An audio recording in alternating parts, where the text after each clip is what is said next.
The Little Mermaid remake has been mired in controversy because they're changing so much from the original, and the closer we get to release, the more awful news we're hearing about it, because now we have found out songs like Kiss the Girl and Poor Unfortunate Souls will be changed because they have been deemed too offensive.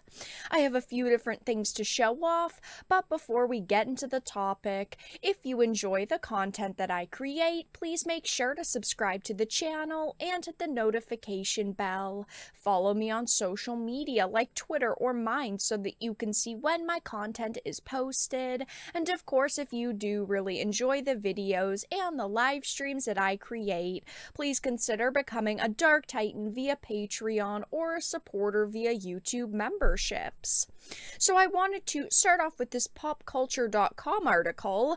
Little Mermaid live action songs will be updated because of their negative messaging. Now, I personally have enjoyed the Disney princess films. I have enjoyed a lot of the Disney animated films, but hearing that they are doing this just is so ridiculous. It's on another level, because not only are they changing one of the songs that Ariel's friends sing, okay, but they're also changing a song that the villain sings. Oh no, we can't have a villain saying anything negative. It says the Little Mermaid composer Alan Menken said he and Lin-Manuel Miranda tweaked some of the lyrics to at least two songs carried over from Disney's 1989 animated film. Kiss the Girl, written as a song to encourage Prince Eric to show his affection towards Ariel, was changed to make it sound less like Eric should force himself on the mermaid, and Poor Unfortunate Souls, the show-stopping song sung by Ursula to convince Ariel to take a bargain with the villain, was also changed. Now, of course, we don't know exactly what has changed, but they're trying to pass this off as, well, they're only slightly tweaked. We only made minor changes, and okay, they might be minor, but they're still changes, and I'm sure they are still going to change the tone of both of these songs, which is just so unfortunate. There are some lyrics in Kiss the Girl because people have gotten very sensitive about the idea that Prince Eric would in any way force himself on Ariel. It's not him forcing himself, it is her friends trying to convince Eric to kiss her, but Ariel throughout the whole movie knows that she has to be kissed by Eric because that's the only way that she gets to stay a human. So why would anyone even interpret it this way, that he's forcing himself on her? She knows what she has to do, and her friends are just trying to, like, convince him to finally do it, even though they clearly like each other. It also says we have some revisions in Poor Unfortunate Souls regarding lines that might make young girls somehow feel like they shouldn't speak out of turn, even though Ursula is clearly manipulating Ariel to give up her voice. They mention making revisions to Poor Unfortunate Souls regarding lines that might make young girls somehow feel like they shouldn't speak out of turn, but that is the key word, might make them. Okay, they know that they could face backlash over these lyrics, so they're preemptively getting offended for us and removing the content. Now, of course, they're probably referring to the men don't like a lot of blabber, they think a girl who gossips is a bore line. Honestly, it's never bothered me. Why? Because it's a fictional villain singing it, okay? If you are worried about people who take an animated movie's lyrics too literally, you're trying to change something, and those people are just going to be mad at the next thing you have this character say. These are, yes, it sounds like smaller changes, but they still all pile up. The point of a remake is to remake previously existing content, and I understand that sometimes things don't make it into new releases and new content is added that actually adds depth to stories and characters, but there comes a point where it's too far and too different than the original, and I personally think that this remake is at that line.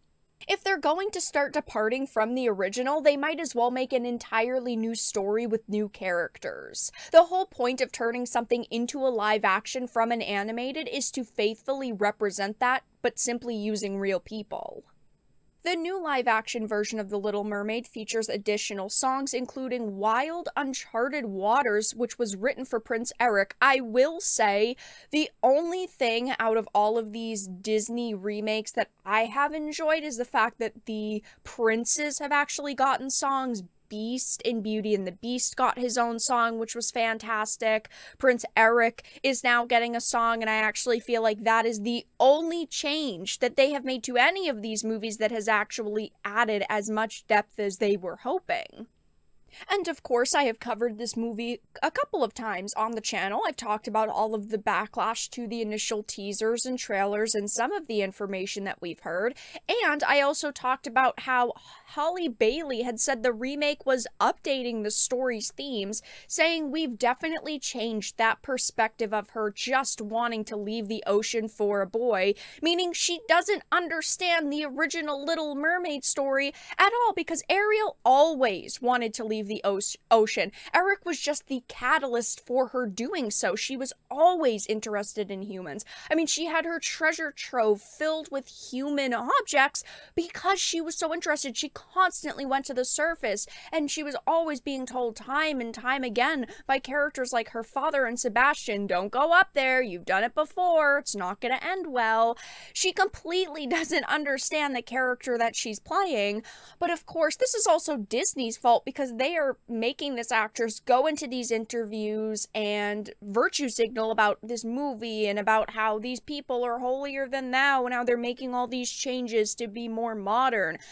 I don't know anyone who wants a modern update to these films, and if you even look at the official YouTube trailers that have been released, we are talking ratios of millions and millions of dislikes. The first trailer has 3.5 million likes, but it's got 7 million dislikes. Those are not good numbers for them. This movie isn't just a remake of a classic film that so many people love. It is a twisted interpretation that has feminist narratives shoved behind it, and people are upset about this. If you go to Twitter and you look at just some of the posts about these changes, people are absolutely roasting them. I'm all for consent, but Kiss the Girl is simply about a kiss. There is nothing wrong with a man going for a kiss, especially in a romantic setting, without having to ask. Clearly, Ariel likes him. Clearly, he likes Ariel. Clearly, that is the whole entire point of this movie. But of course, no, they just have to go and change it. Of course, consent is so important, but in the film, Ariel cannot speak while this song is being sung, and the lyrics of the song make perfect sense in the context of the movie and scene, which is also true. She can't even technically consent, even though it's a movie and it's supposed to be a love story and these two people are supposed to be really, really interested in each other. But at the end of the day, yes, as you can see, they are so focused on the importance of consent and women empowerment that now the live-action Little Mermaid movie is going to update lyrics to be less offensive to modern audiences. But that's all that I really had to discuss in this video. Let everyone know your thoughts in the comment section down below. If you enjoyed this video and found it important and informative, please make sure to give it a like, share it, and subscribe to the channel. And of course, if you didn't, make sure to give it a dislike. I appreciate your support either way, but I will talk to you all again in the next video really soon.